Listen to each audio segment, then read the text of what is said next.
Morning, everyone. Can everyone hear me at the back? I can hear myself. Before I start, just want to jump out in there, start a VM of mine, log in. Oops.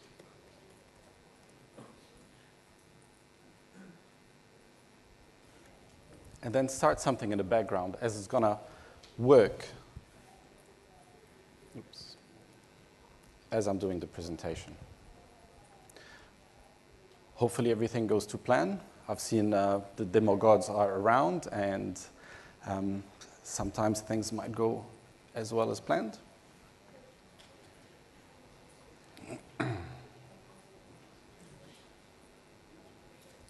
Okay, that's not a good sign.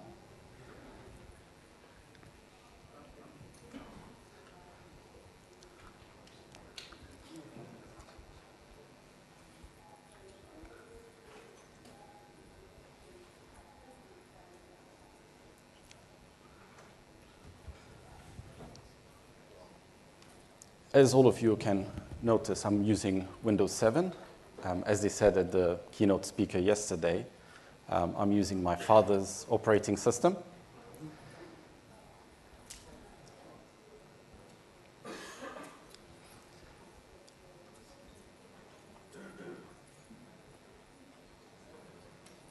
Apologies about the glitch.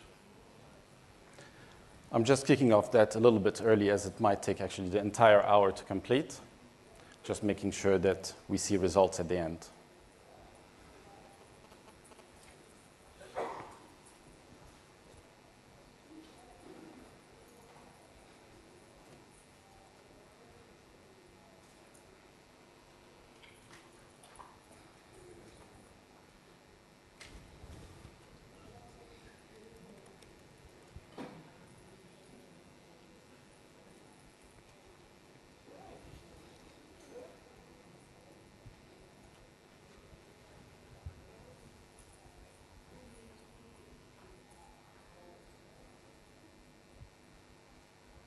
Okay, that's good.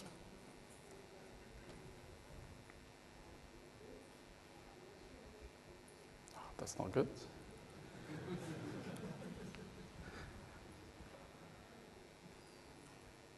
Okay, sorry. Apologies about that. What I might do is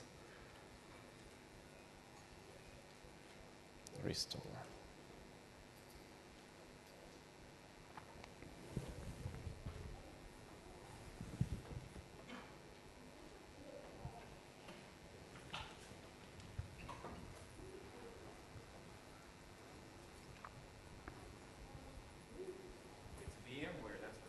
That's the problem, yeah.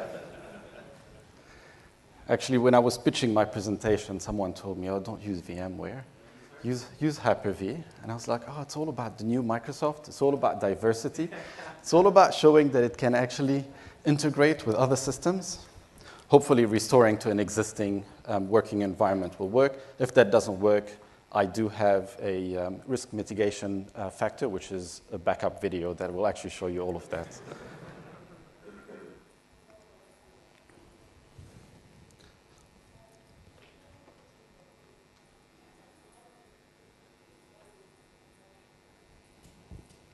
Apologies about the wait. Well, while this is happening, I might actually start introducing myself. I must say, I've been to quite a few tech heads before. Yesterday, they were saying 20 years, which is quite an impressive number. And I've been to about 6 of them and have talked in about 5 of them. So I can say I've talked in about 25% of all the tech ed/Ignite conferences, which is a fantastic number for me. And I'll be honest with you guys, it is the highlight of the year for me. I'm really happy to be here, and it's only because of you guys giving me good feedback that I keep coming back every year. So thank you very much for that. If you can, guys, give me good feedback. Apologies about what's going wrong with the VM in there, but hopefully that will get sorted soon. This year was a little bit special for me. I had a new challenge that I had to deal with. So yesterday, as I was traveling from Wellington to Auckland, I had my laptop, I had my backpack, I had everything in there, I had my head with me, and then I sort of went through, grabbed the cab, came to the Sky City to register. I just missed it by a minute, which was all right. I went to the speaker room, and I'm like, right, I'm going to start practicing my demo. And then I realized I don't have my laptop. And at that moment, things started sinking in. I'm like, oh, dear, I do have my VM running, which obviously is not working today for a reason. I have my demo on it, so how am I going to do that? I was like, don't panic, don't panic. I do have a backup on a USB stick. Where's the USB stick? In my laptop bag. Damn! And then I'm going to give up on that VM. Yeah, power off, we don't care. Apologies about that. And then in the back of my head, there was a French, sort of the French Rami in me was saying, c'est pas grave, don't worry. You're going to get a new Surface Pro 3 when you get back at work, which was fantastic. I'm going to finally get rid of my old hardware and then get something new.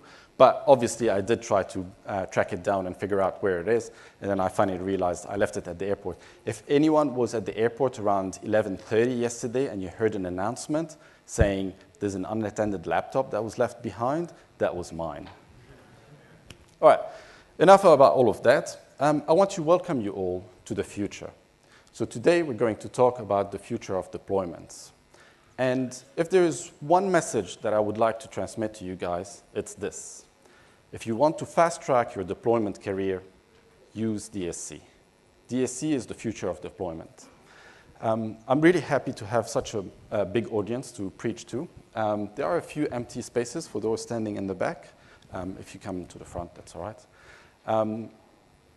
DSC is sort of like, it's not new. It has been around for a while. But I must say, I haven't seen a lot of people use it. And it's actually pretty awesome. And I would like to get you guys to sort of give you a little bit of introduction about what DSC can do, some of its limitations, and then have a look at how we can resolve the limitations. Now, DSC doesn't do everything when it comes to deployment. I had the honor to talk to Donovan Brown, who's sitting with us today. He is from Microsoft Corporate, and he is a fantastic guy. He is a rock star when it comes to DevOps.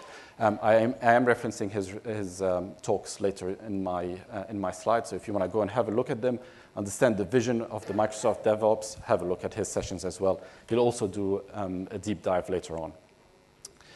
So in order to make sure that my statement is correct, so I said I'm going to fast-track your career, and then hopefully you guys can use DSC. I just want to make sure I'm getting it right. So in order to do that, I want to understand what your career is. So I'm going to ask you a few questions. So show of hands, how many deployment engineers do we have in the room? Okay, about a fourth, I would say. How many dynamic CRM people do we have in the room? Okay, not a lot. Okay, I am talking about dynamic CRM in my presentation, and it's just a flavor. The talk is more about DSC and what it's capable of. And also want to ask quite a common question. Has anyone used DSC before, desired state configuration? Well, obviously Donovan, and then probably about 10 people in the audience. That's awesome. All right, for those people that have done presentations before, for those people that have done deployments before, anyone experienced something that went wrong or something that took days to resolve? Of course, the majority of you. And this is what it's all about. So now that I know what your background is, I'm going to talk a little bit about myself. So I'm Rami. I'm a solution architect working at Datacom. And I have a very keen interest on automation, and that is build automation, deployment automation, all of that really, really fancy stuff that I really like. A couple of months ago, I was humbled to be awarded the MVP title. And as you can see, there's a big blue elephant up there on the screen. And the reason for that is this is the title that we gave it at work, the big blue elephant. And a lot of people come to me like, oh, you're an MVP, you know it all. And then they start asking me the randomest questions. And no, sorry. I don't know everything. I do know quite a few things about Microsoft Dynamics CRM, so I'm more than happy to talk about that. I am very passionate about automation, so I'm happy to talk about that as well, but I don't know it all. So if I make any mistakes, Donovan, please have mercy on me. This is my Twitter feed, Rami Munla, and I have my enterprise, my blog, XRM Enterprise. I talk a lot about building enterprise-scale CRM Dynamics implementations. There might be a few things in there that you might find interesting. I will be blogging about this session specifically, so if you want to have a look at the video or have a look at the scripts, you probably will find them there later on. So enough about me. I want to introduce a mate of mine that I'm going to call James. James is my colleague at work, and he helped me through quite a few deployments that I've done in the last few years at Datacom. Did I call him James? Yeah, James is not his real name, so throughout the presentation you might find a different name for him, but don't worry about that. I want to keep him anonymous. Some people already know him in the audience. And then one day we were tasked to actually build an environment from scratch, and it was specifically for Dynamic CRM, and we were describing our experience. So the first thing that we started doing is we built our VMs. So we started with the VMs. Those VMs took about a day. So there's a few of them. You know, you're building your Dynamic CRM farm. You're making sure that the connectivity between them is working, so you put in some firewalls in there. And then after that, you have AD, just to make sure that you know, everything connects to AD, so you have your AD instance up and running. So far, so good. Everything is going well. After that, we start installing the prerequisites. That might be, for example, the C++ redistributable, a .NET framework, quite a few things that might be required on the server, switching on Windows features. And then finally, the back end is SQL. So make sure SQL is installed. That will take us about a day to do that. And the last step is to install your application layer. And that would include something like SharePoint, something like Dynamic CRM. All of that took about 5 days to build. That's quite a long time. Now, that was the easy part. And then comes hardening. Are you guys familiar, everyone familiar with hardening? So for those that don't, this is where you actually start tightening the security, remove the privileges that you don't need. And we usually go through several iterations of hardening. So the first one is application hardening, so make sure that your single applications are secure enough and tighten enough. And then, of course, the moment you start doing that, you get this page. And then everyone starts running like crazy, and everyone's like, oh, what should we do? How are we going to fix it? That could take us half a day, maybe a day, sometimes 2 days to go and resolve it. And then it's all working fine. And then you do server hardening. Same thing happens again. And then you harden your AD. And then you add the AV, your antivirus, and so on and so forth. And you go through all those iterations, and it takes days and days and days. And to be honest, it's not a good experience.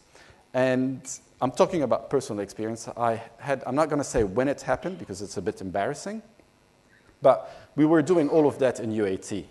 And then a deployment manager comes to me and is like, all right, we're going to do it over the weekend.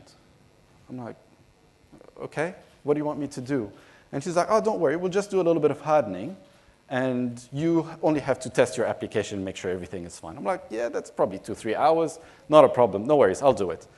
And then we started on Saturday morning at 9 a.m., and then CRM failed. And then we carried on working. We did different layers of hardening and all of that, trying to resolve all the problem. I spent 12 hours on Saturday and 12 hours on Sunday doing all of this work. And I'm really, really glad that Laura Butler yesterday at the keynote speaker mentioned that it's not about working harder. It's not about working longer. It's not about having less sleep. It's about working smarter. It's about being empowered and more productive. And this is what DSC is actually going to allow you to achieve. And then, of course, we did manage to fix it all during the weekend. And then the deployment manager goes to the project manager and goes, look at what I did. I fixed it during the weekend. And then the project manager goes to the client and goes, look what we did. We fixed it during the weekend. Under the detriment of what? It was the team that was suffering. It was the team that was sleeping less. And this is exactly what this talk is about, is not to do that, to work smarter with the tools that Microsoft provides you. So my mate Sean was not really happy. Did I call him James? Okay. So I'm going to, we switched from James to Sean. He might have a different name later on. So he wasn't really impressed. So we got together and we're like, all right, well, how are we going to solve this problem? What are we going to do?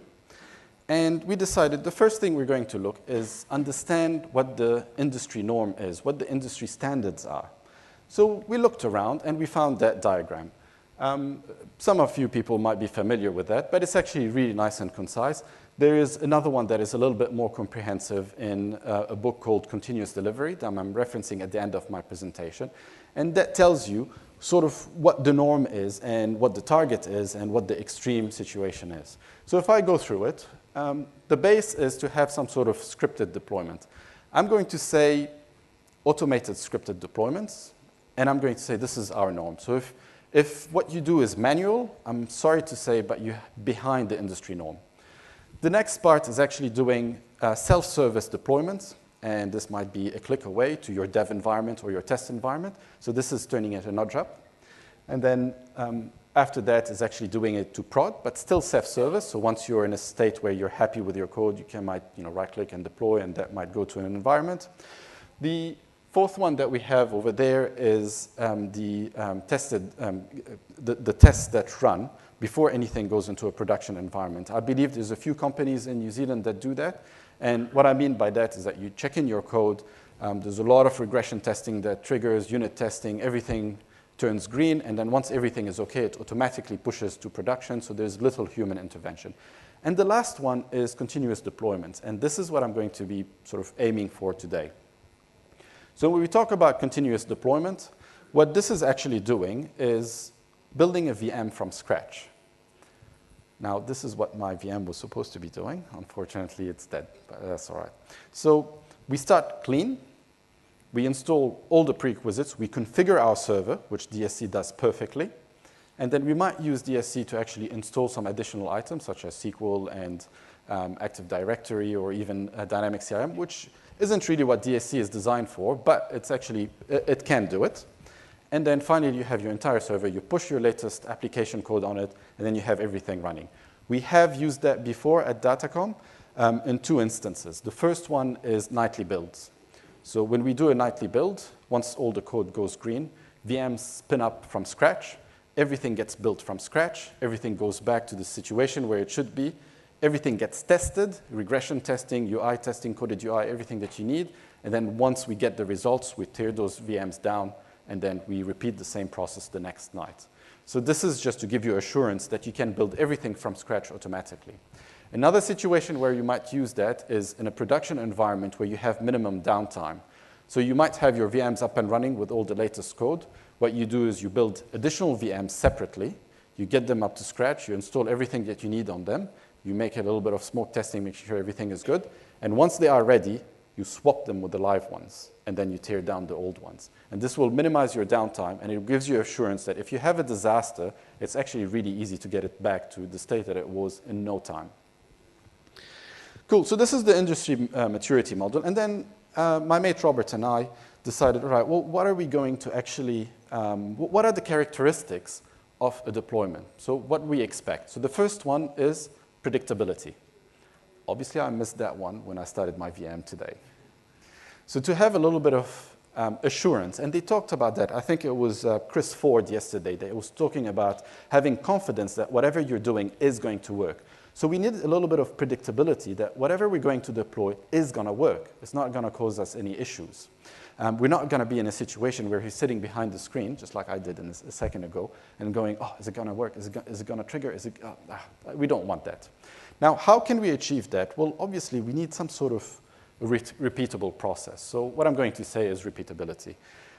We want our configuration to be able to reapply it either on different environments or actually on different projects, but actually have the assurance that we've done that before, it does work, and then we can repeat over and over again.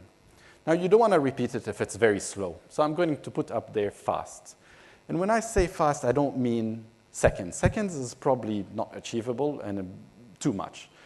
Minutes is good. Hours is still acceptable. Just as long as it's not days to actually build your environments, then that's fine. So it should be relatively fast. Now, in order to be fast, we need to minimize how it's sort of automated, or actually maximize the automation. So I'm going to say automated in here, but we want to minimize human intervention. So those two sort of go together, and then human intervention usually introduces human error. So we don't want to be in a situation where someone is typing in the information and then it craps out because of a spelling mistake or something like that. So those are our characteristics that we're trying to work with. And we thought, all right, what is the tool that can actually help us achieve that? obviously, PowerShell desired state configuration can do that. So now that we have it up there, and this is the PowerShell blue that I like, what does it do?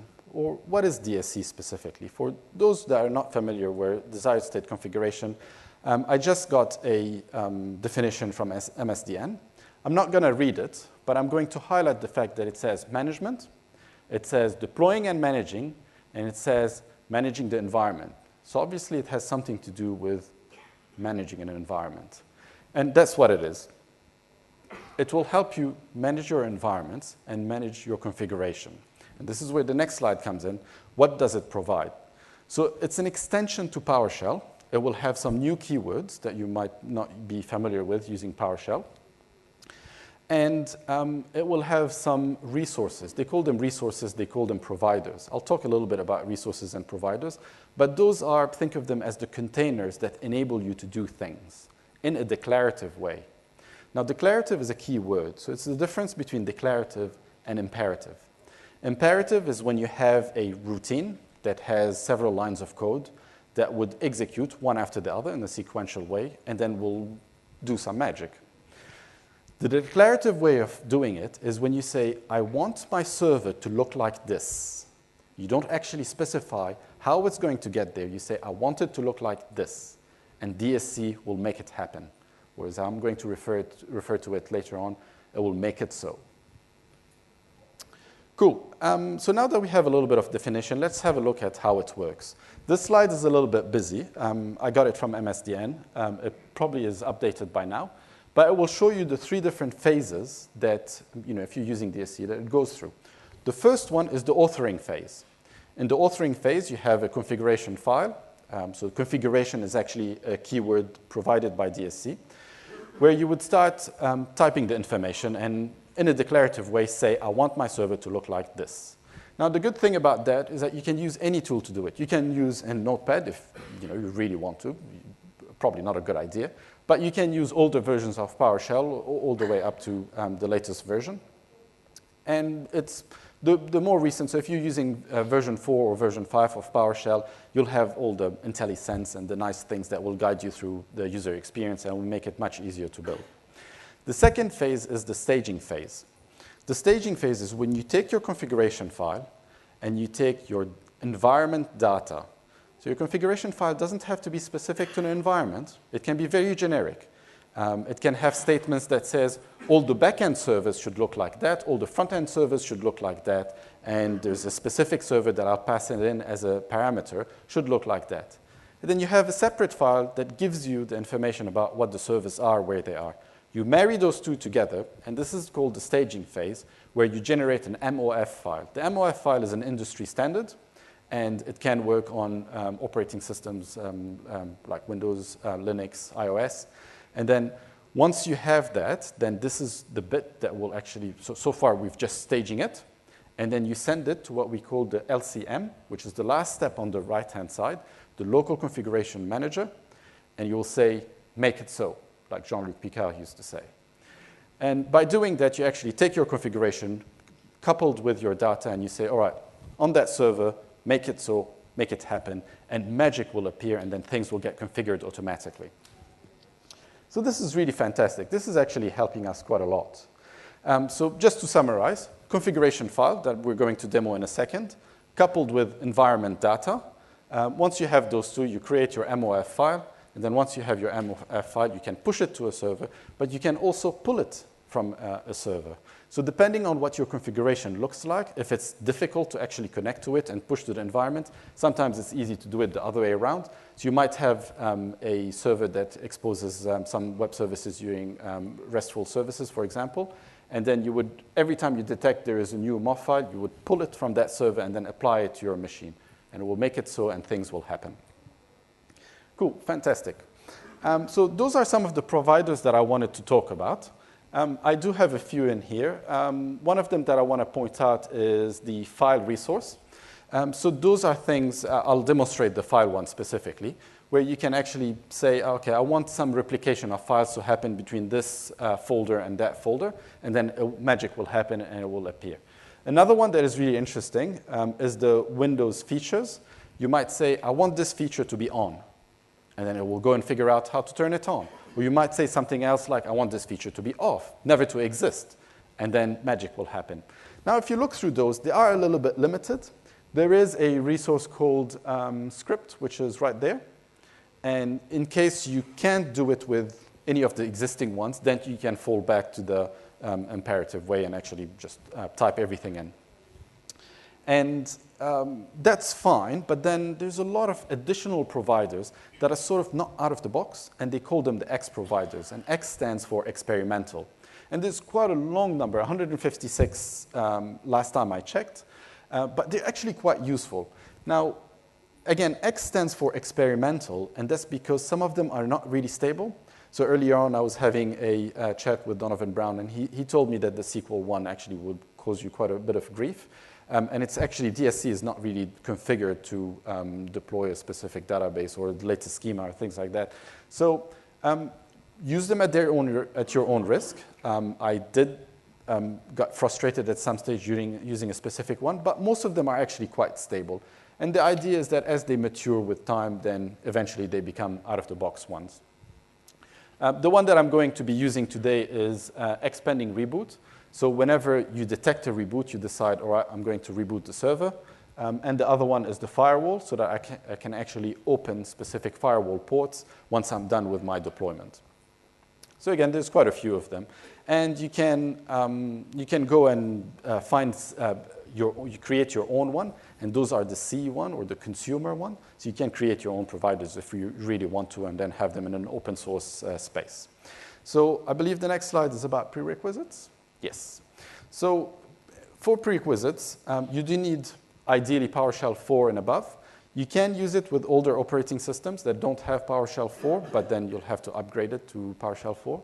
.NET 4.5 is required. Now, they do recommend using Windows Server 2012, R2, and Windows 8.1. Again, you can use it with older operating system, but you probably need a little bit of patching and getting it up to scratch.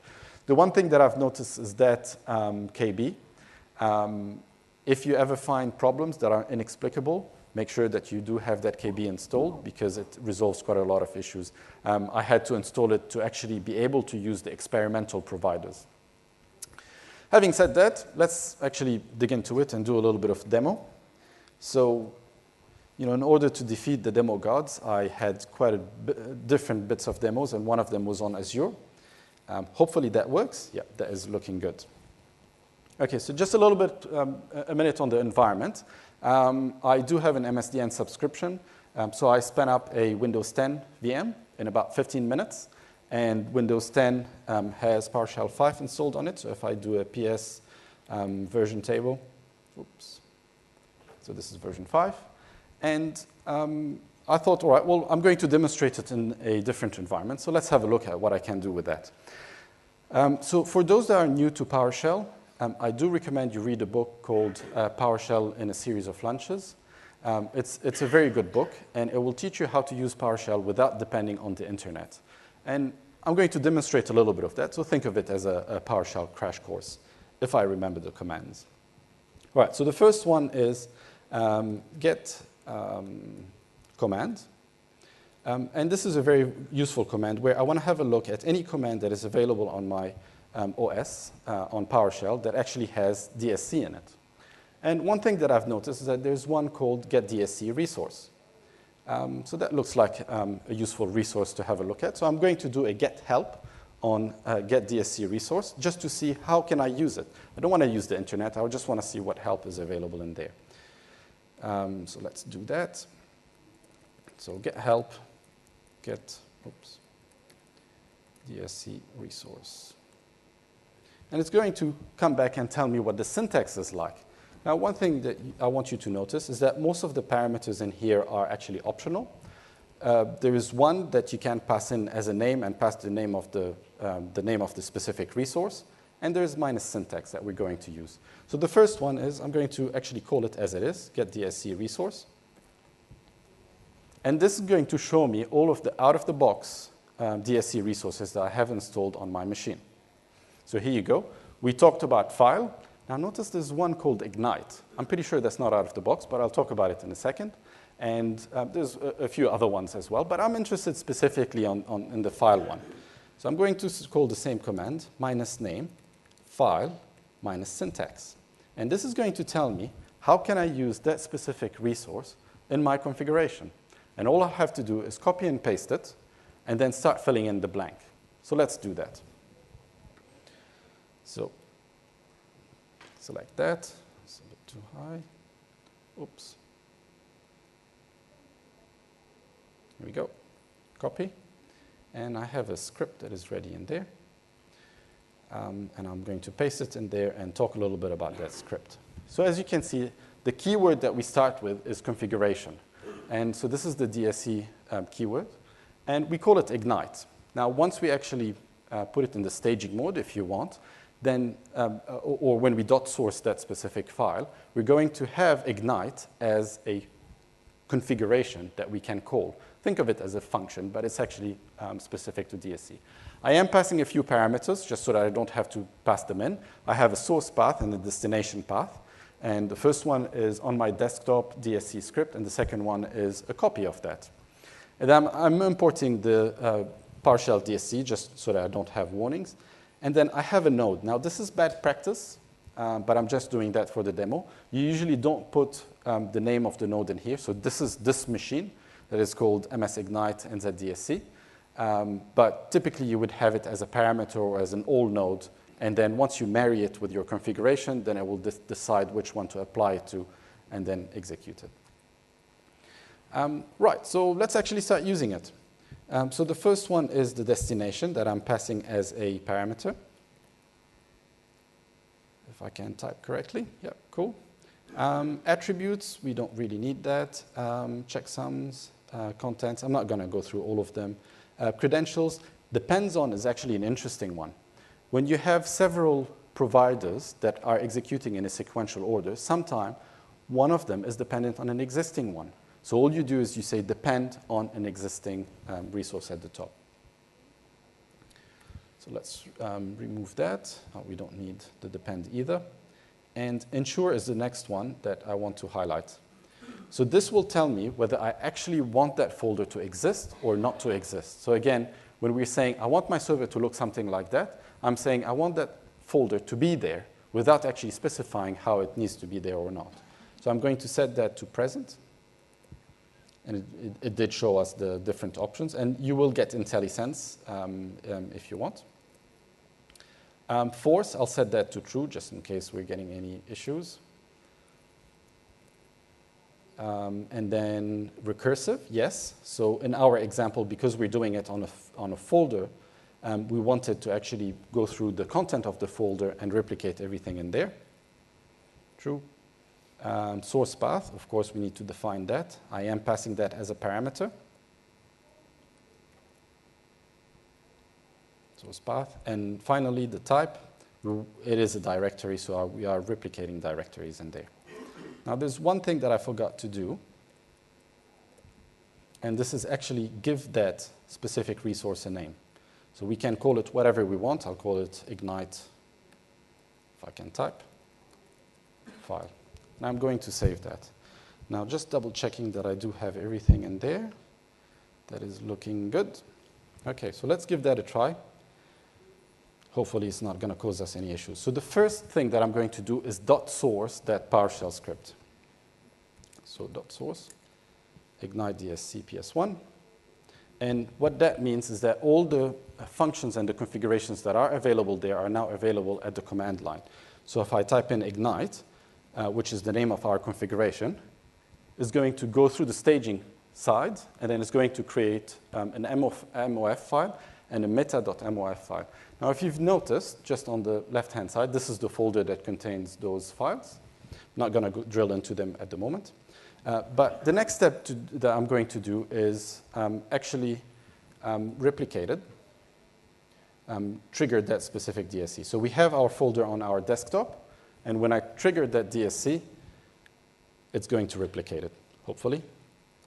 Start DSC configuration, minus path, and we have our folder, Ignite. I'm going to say wait so that we can actually see what's happening, and I'm going to say I wanted to see it in verbose mode just to make sure everything is working. So finger crossed, everything goes as expected, and as you can see, now we have a DSC script, a DSC folder in there, which is our destination. I didn't actually specify line by line what needs to happen. I just said I want this folder to be replicated in here. And this is a very simple example. It can get a little bit complicated or more advanced if you want, if you start talking about Windows features, switching them on and off, and installing something a little bit more complex. Now, there's a concept called configuration drift. And I think this is where the power of DSC comes in.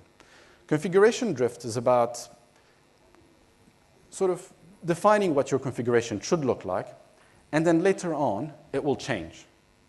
And DSC has the power to actually detect that change and do something about it.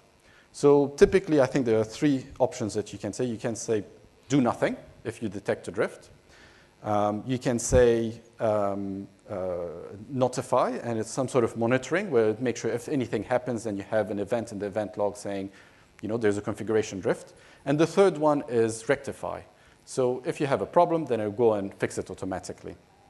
Now, just to sort of simulate what the rectify is going to look like, I think it can trigger automatically. The minimum that you can set it is every 15 minutes to go and do a test and make sure everything is there. And if there's any problem, either to notify, rectify, or do nothing about it. But in my example, I'm just running it manually. So if I run that again, and as you can see, it will detect that there is a problem, and then it will actually go and rectify it. So this is a very simple example of DSC. Now, before I go back to my slides, I just want to show you some practices that I've read about in blogs. So in my previous example, we actually did a deployment, and then we hardened. Everything is working fine. Everything is fantastic. 1 month down the track, it stops working. You get a P1. Your delivery manager goes crazy and then starts calling people. Your manager is called. Everyone is on call. Everyone comes back to go and fix it. And the first thing your manager will ask you is, what has changed? And then you go, I don't know. And this is where DSC comes in. So think of it as actually, instead of managing your server, you're managing the configuration of your server through those specific files. So you can go back to those files and say, all right, I know this was the configuration and this was a working configuration. I changed something in it and I pushed it to environment, or it got pulled, or whatever. I want to actually check what the difference between those two is. So as you can see in here, I have Visual Studio 2013 up and running. I thought I had 2015 in my VM, but obviously I didn't. And every time I change my configuration file, I check it into TFS. So what I can do is right-click on it and okay, well, I know there has been some changes. So let's actually have a look at the history. I'm going to select a couple of histories, and I'm going to do a compare between them. I'm going to do a diff. And that is going to open up my diff tool. I'm using WinMerge in my specific example. And I don't know if it's visible, but at the bottom, it detected changes. And as you can see, I've changed my firewall port from being present to being absent. Obviously, this is going to cause me issues. So straight away, you can note that there is a change between your old configuration and your configuration. You know how to solve it. And there's another one that says, well, configure the LCM that, if you action after reboot rather than continue, stop configuration. So if it gets into your configuration and gets halfway through and detects a reboot, it halts there and doesn't continue. And then you can either reboot it manually, or you can add an extra step to automatically reboot your server. And then once it does the reboot, what does it do? Does it continue, or does it wait for you to tell it to continue? And sometimes that could be the difference between actually applying the rest of your configuration and having something successful, or halting your whole thing. So this is just a quick tip that actually can make your life easier. So let's revert back into our slide deck in here. So what can we achieve? In my demo that didn't work, I was building a VM in the background, so I'm actually doing everything from scratch. And by actually managing to do that and having a configuration file as well as environment data that I can marry together, then I can ensure that it can be repeatable, and that's actually consistent through different environments. Another thing that I've demonstrated as well is configuration drift. So whenever I detect that, I can actually do something about it. I can either notify someone about it, or I can automatically fix it. And of course, since I'm using Windows 10 on the cloud, it is cloud friendly, and there's actually quite a few resources or providers that you can use on the cloud. Fantastic. So coming back to what we were actually planning on achieving, the discussion that I had with my mate Jacob, it's actually to have a look at where does it fit. So we talked about the first thing was predictability and repeatability. So of course we managed to do that. We have our configuration file that we can reuse everywhere in our UAT environment, in our system test environment, in our production environment, with a few tweaks by passing different configuration. It is fast. It didn't take me a long time to actually execute it. It's relatively easy. And the last two is automated and with little human intervention. So all I did was actually sort of stage it and then execute it. So there wasn't much. Again, that can be automated if you have a pull server, which is perfectly fine. And I didn't type any additional information that might have caused human error. So this is fantastic. And the next step that I want to talk about is what I like to call the DSC cocktail. And again, when I was doing my research, I sort of looked at different blogs and what people are using it for. And it was really fascinating by all the different sort of combinations that people use DSC with. And again, this is all about the new Microsoft. This is all about integrating with our other platforms and leveraging the open source projects and getting the best out of it. So with my fantastic PowerPoint skills and a very crisp Ultra HD display that we have in there, I'm going to fill my martini glass with some PowerShell and DSC goodness. And then after that, I'm going to add a few flavors. So I might have something like Octopus Deploy. I might have TeamCity. I might have TFS Release Management. And again, those are all tools that you can use with DSC. So remember how we talked about automatically pushing or automatically pulling information from your, once your configuration is there. Well, Octopus Deploy, TeamCity, and actually Release Management are great at doing that, detecting that there is a code that has been checked in, looking at it, understanding what it is, doing some extra steps, executing some PowerShell scripts, pushing it, pulling it, doing some great magic, putting it into a Dropbox somewhere, and specifically release management, because release management is a little bit more than that. Octopus Deploy does it, but you can introduce a workflow. You can introduce an approval step. Release Manager goes and reviews what you've done and make sure that you haven't done something that would break the server. It goes through 1 or 2 stages of that, and then it goes to the project manager maybe, I don't know, and then they'll say, yeah, approved, and then the moment they click on that button, then you push it to your environment. So don't think of it as a plain, bare configuration that the PowerShell expert should work with, but it's actually something that you can integrate with your tools. It's something that you can use in different environments. And all of a sudden, I'm running out of names, but my mate was really happy. So that's really good. All right, so the next challenge is to use it for something a little bit more complex, and that's Dynamics CRM. And in my example, I was using Dynamics CRM 2015. All right, so let's talk about the prerequisites to install Dynamics CRM, and they are a very good sort of use case for using DSC. So the first thing is you have to make sure that you have Active Directory. Active Directory is there. You have to create your organization units. You have to create your service accounts, and then you have to make sure that your service accounts belong to specific groups. And then after that, you have to install SQL. SQL has a dependency on .NET 3.5, which is a Windows feature that you can execute. And then the last thing is to actually install .NET 4.5.2, which is a prerequisite of Dynamics CRM, and then finally install CRM. Now, there was a couple of things that really made this challenging.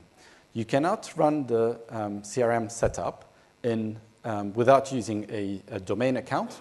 So by default, DSC runs as, I think, local system, if I'm not mistaken.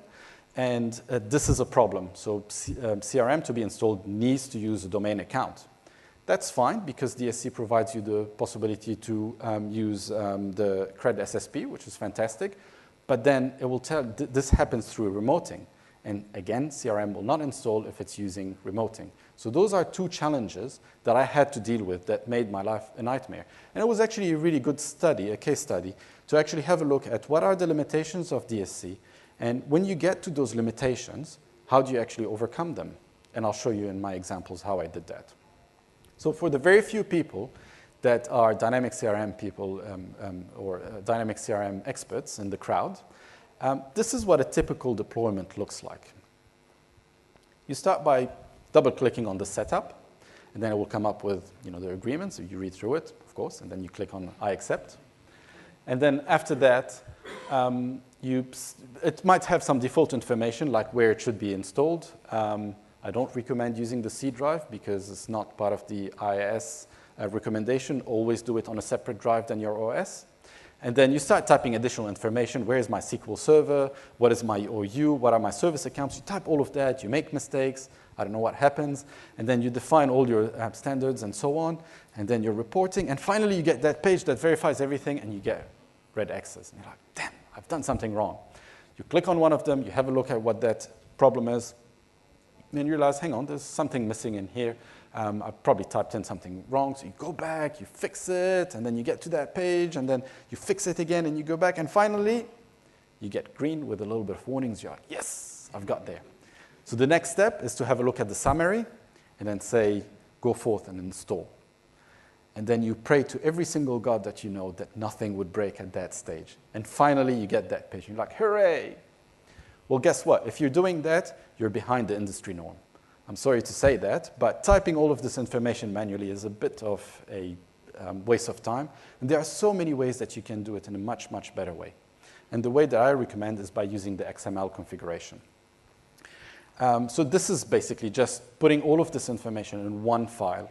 And it's once you have one environment up and running, then the rest is really easy to replicate.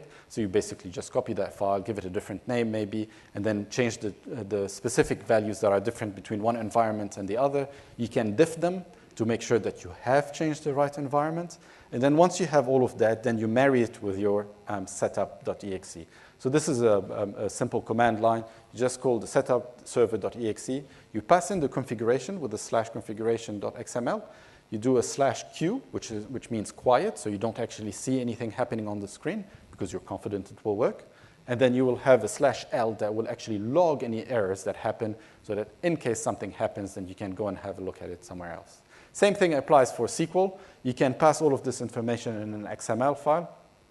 And then finally, you can have some information is probably not a good idea to put it in a configuration file, especially if it's not encrypted. So if you have a secure password, just type it in when you're actually doing that. And what I'm going to do next is actually have a look at that DSC file and show you it. This one is a little bit longer. So hopefully I have it open. Yep, here it is. OK, so I've done a little bit of upfront scripting just to make sure everything is OK.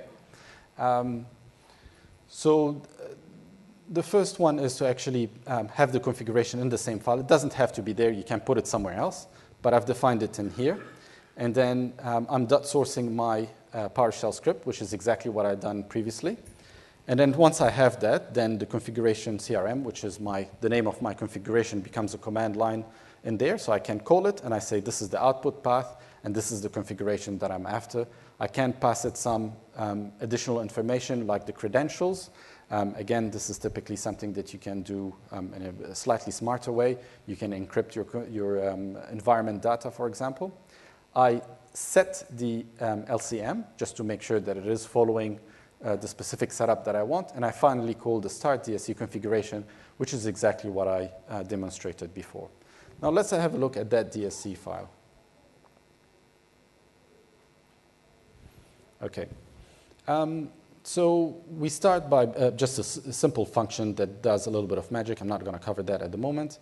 But this is our CRM configuration that I talked about. I'm passing a whole bunch of parameters with default values in them. Those can be overridden. And then I'm importing those experimental resources that I need to use just to make sure that it is aware about what they are so that I can use them later on. And then I start. So the first thing is to making sure that I have all my files replicated. That could include the ISO images, for example, or specifically for .NET 3.5, which is a Windows feature that I'm enabling. So as you can see, I say, this is the resource, Windows feature. This is the name of it. I can call it whatever I want, but this will tell me that it will ensure that the Windows feature of .NET 3.5 is enabled on that server because I want it to be present. This is the name of it.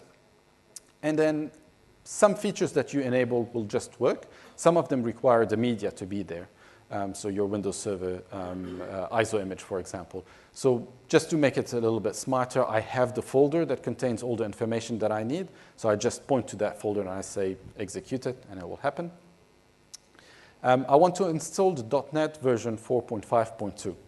Now, at the time when I wrote that, the new open source .NET was not present. With the new open source .NET, it's really easy.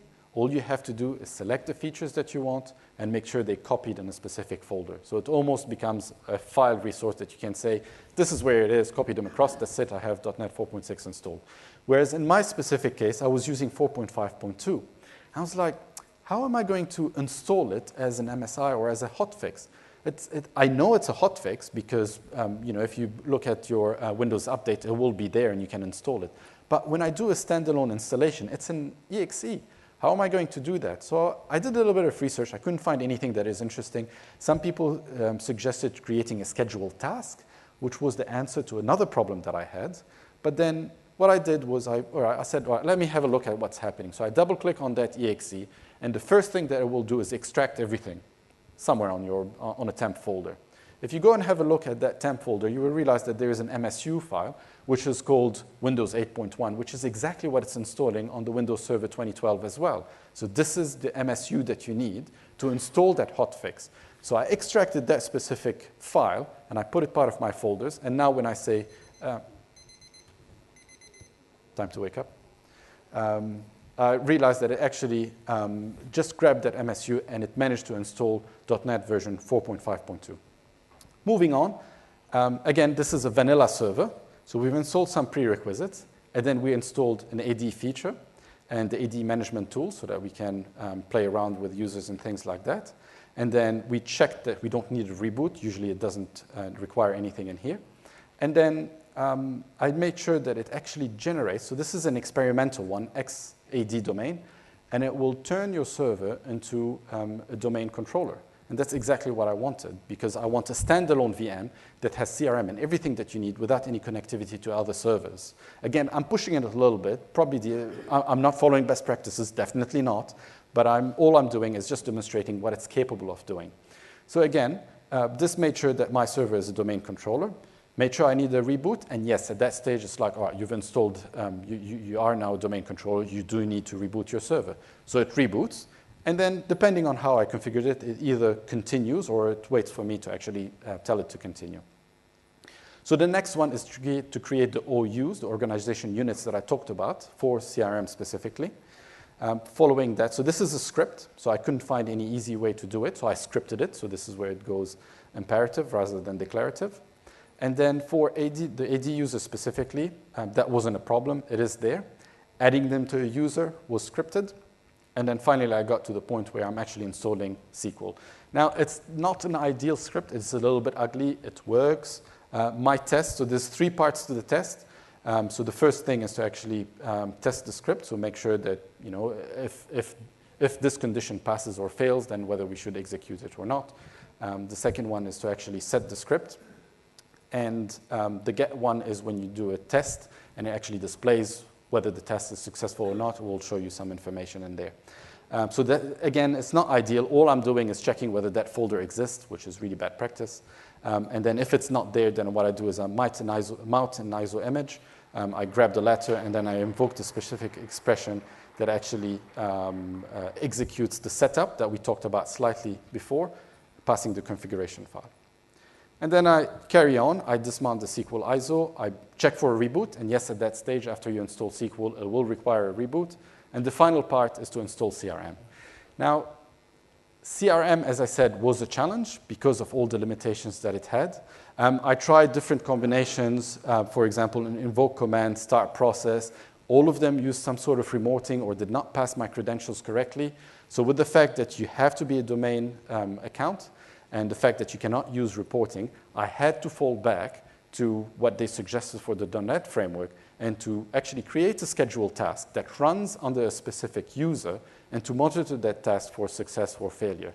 Again, this is a workaround. This is a typical example where when you get to this situation, you think, is DSC actually designed to do that? Probably not, because I have to find workarounds, and try to bend really hard to actually get it to do what I want. I was actually considering writing that as a community provider, but I thought that doesn't look like kosher code, so I'm going to skip that. But this is, again, just to show you that it is capable of doing it. You can push it to do things, but ask yourself whether this is the right tool to do it or not. It worked for me. This is just for the purpose of a demo and for spinning up my personal VM, so that's OK. But again, not best practice. And finally, once we're done with that, then I'm dismounting the media, and I'm making sure that my firewall port is open. So I believe we have another 5 minutes, which is perfect timing to actually show you all of that in action. So sorry, I'll just restart that. Notice the time. I was doing that during the weekend. Oops. And I started at 10:09. Okay, so it's going to take the 45 minutes that it took me to build all of that. I sort of edited to be a little bit smaller. So I'll just talk through the video. So I logged in. There's no AD, so it looked at administrator looking on the local machine. I start my PowerShell ISE, and then I call my start script, which I've done a little bit of groundwork, so put all the scripts in there and make sure it's working. So it will start in here, and then it generates the MOF file that we've seen before. It will start by installing some resources, .NET 3.5. Again, it might take a little bit of time, and then it makes sure everything is there. So this is edited. It usually takes a little bit longer than that. You might see the time skip at the bottom corner. And, OK. Oh, all right. So you shouldn't have seen that. Should have edited that. Cool. OK. So still doing the prerequisites. OK, cool. Installing 4.5.2, making sure. So again, it went really fast because I just said how long it's going to take. It's installing AD right now. So those are the two features that we talked about. AD management, so the extra feature so that you can control your users and all of that. And then after that, it will do the first DS, which is actually turning your server into an Active Directory domain controller. Again, this is the bit that takes about 15 minutes, I think. And then after that, it will check whether it needs a reboot. Yes, it detected a reboot. And then it will prompt you and tell you, OK, I need to reboot. And we will quickly have a look at the time when it actually comes back up. I wish it was that fast, but no, you can't do all of that in 5 minutes. Okay, so as you can see in here, it's actually detecting that there's a few changes. So 10:16, we started at 10:09. And then you can see there's my domain at the top. So now it is a domain controller. So we're logged in as the domain.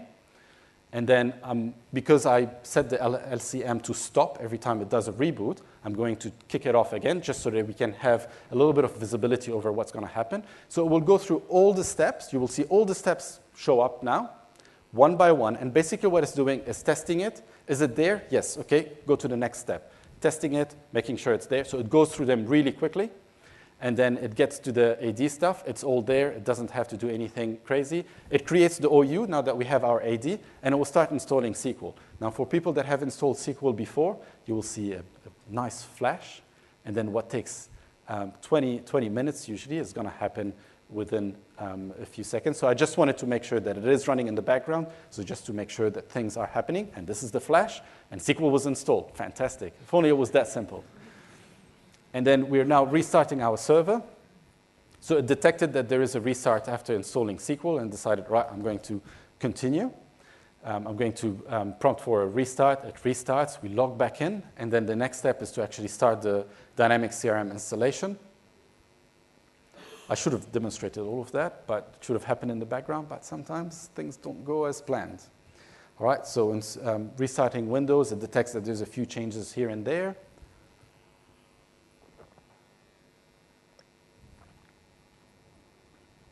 10:38, so that's about half an hour through our deployment. We log in. I start PowerShell. I call the start script, which will actually continue my script and get to the last point, where it's actually installing dynamic CRM. And I believe I'm also going to start the task manager. So again, what it's doing is going through all the configuration, making sure everything is OK. And it comes to the MySQL one. It checks whether the folder is there, which is bad practice. And it goes, all right, SQL is installed. I'm going to carry on. I don't have to do anything in there. So it goes through all of that magic. Come on, come on.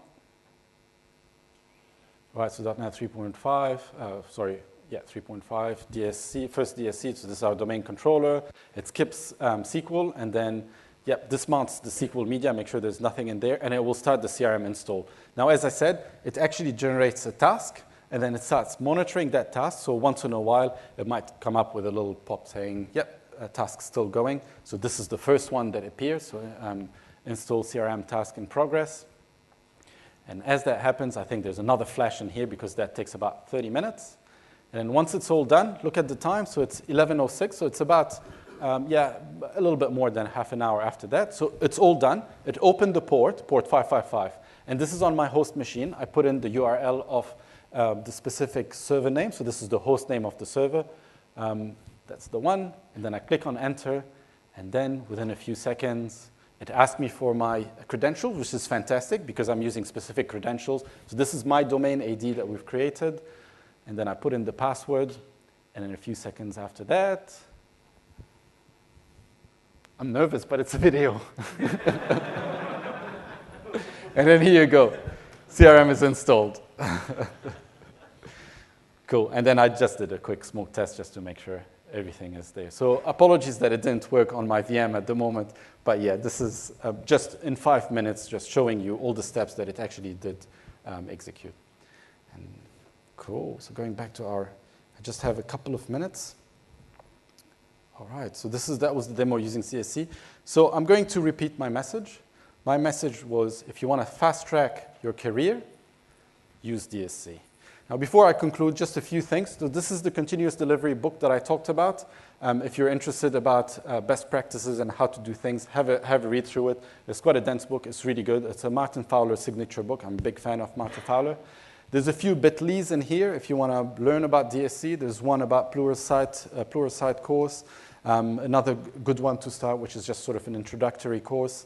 And there's the link to the Microsoft providers. Those are actually, the Microsoft providers are the ones that I talked about, the out-of-the-box ones and the experimental ones. And again, before I finish, so those are some sessions that are related to mine. The top two, so the Microsoft DevOps Vision and the DevOps Deep Dive are sort of related. So Donovan is going to talk about the DevOps from start to end, so the full cycle. This part was my part. DSC was just a small part of it, configuring your servers. But his first talk is going to be very general, high level, and then he's going to do a deep dive in his second session, which is in this room tomorrow, same at 1:55. So if you're interested, have a look at his sessions. There's another interesting one, which is deploying SharePoint using DSC, which is doing almost the same thing that what I did with CRM, but for SharePoint, if you're interested in that. And tomorrow, my colleague and I, Julian, are having another session called Engaging the Naysayers, a 200-level session that is going to be really awesome. It's at the theater. If you're interested, it's tomorrow at 11:55. Cool. Thank you very much, everyone, and I hope you guys enjoyed it.